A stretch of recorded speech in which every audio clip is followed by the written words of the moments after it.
The House of Representatives is devoid of leadership, and pressure is mounting on Republicans to elect a speaker because of the need to approve aid not only for Ukraine, but now for Israel as well.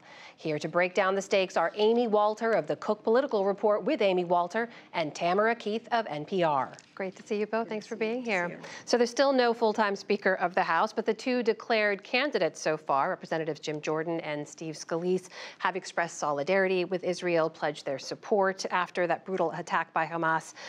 But here is how their fellow Republican, the chairman of the House Foreign Affairs Committee, Mike McCaul, weighed in on the issue today. I look at the world and all the threats that are out there, and what kind of message are we sending to our adversaries when we can't govern, when we're dysfunctional, when we don't even have a Speaker of the House? And I think it sends a terrible message.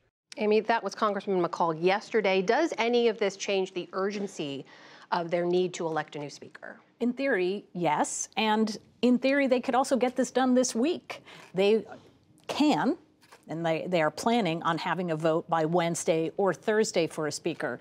The problem is nobody has the votes. And we will see after tonight when they have their first sort of get-together since this broke over the weekend, if there is any momentum, if there's something that could bring the elements of the party that were unhappy with McCarthy and those who were happy with McCarthy together for an alternative. You also heard in the opening here about former Speaker McCarthy being open to the possibility.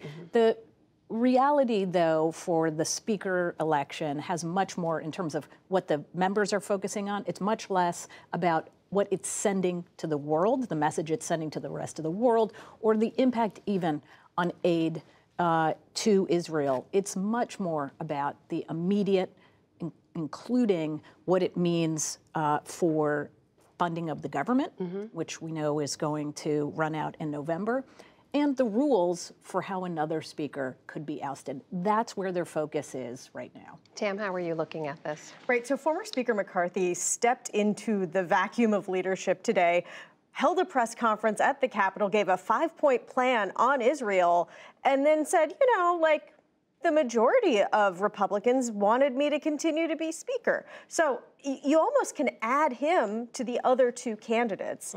And none of them, as Amy says, at the moment have 217 votes to be Speaker. They are under increased pressure to fix this, to do something to end the chaos. It's not clear how they get out of it, though I will say that John Kirby, in a briefing that he just held with reporters, said that in terms of aid for Israel, there's a standing relationship, there are standing appropriations, and so that may not be the thing that has the urgency.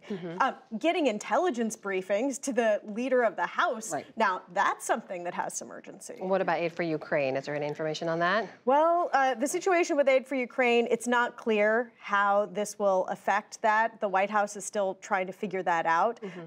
Kirby again said that there is an urgent need for aid for Ukraine. One question that I had coming into this leadership battle is, will the candidates for Speaker commit to not bringing Ukraine aid up to the floor? Although there is a large bipartisan group of lawmakers who support aid for Ukraine's war effort, there is a small, vocal, and overlapping with those who voted Kevin McCarthy out group of Republicans who really, really don't want that Ukraine aid to get a vote, and the Speaker controls the floor. Amy, what about where the American public is right now? We've seen there's still, I think, majority support for supporting Ukraine in their war against Russia, but we've seen American support declining to continue arming Ukraine as the U.S. now gets involved on another front now, which is supporting Israel.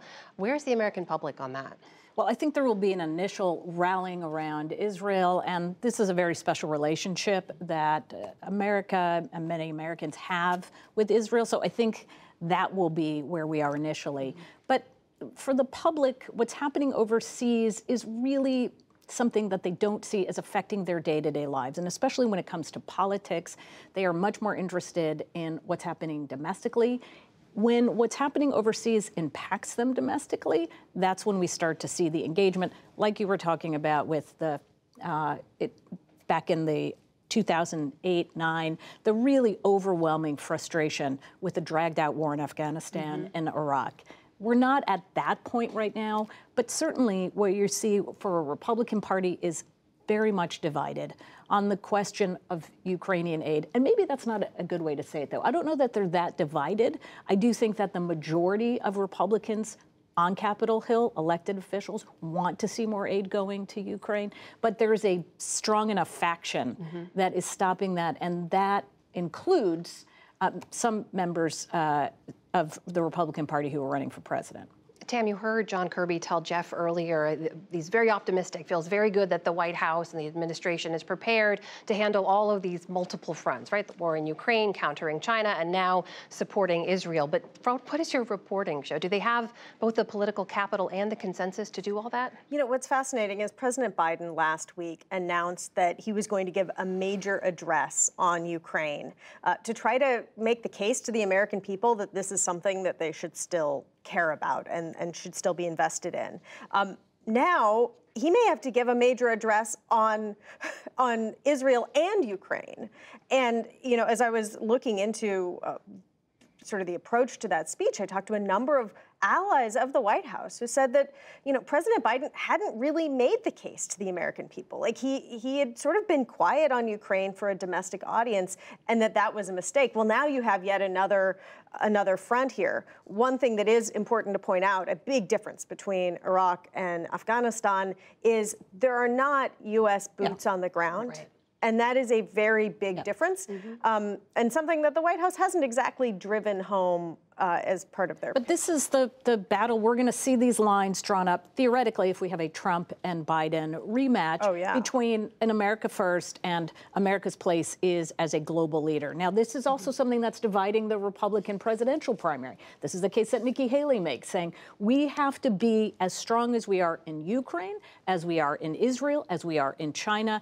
The United States, when there's a vacuum, bad things fill it. The United States still, as a global leader, is critically important. You're also going to hear the case being made by Republicans, regardless of where they are on Ukraine, that an unsafe world and a border that is, obviously, we have a significant problem at the border in terms of about the U.S. border, the southern border of the United States, making that link between here's where the scariness across the world can come in through our southern border. That makes the U.S. unsafe. So expect to see much more of linkage between immigration, what we call immigration reform, and what is happening overseas. And Tam, we did see a number of the candidates for the Republican presidential nomination weighing in on this over the weekend. Nikki Haley, of course, who has those foreign credentials to some degree, but also Mr. Trump laying the blame solidly at the feet of President Biden. Does this change the Republican side of the equation, and how does the White House plan to counter that? Right, so blaming President Biden is a really easy move, and which is why we saw pretty much every single Republican presidential candidate go that direction, why you saw RNC chairwoman Ronna McDaniel saying this moment is an opportunity for Republicans. It certainly is a potential area of contrast. It also harkens back to 2015, 2016, when there were a couple of terrorist attacks, when the primary field on the Republican side was still very, it hadn't gelled yet.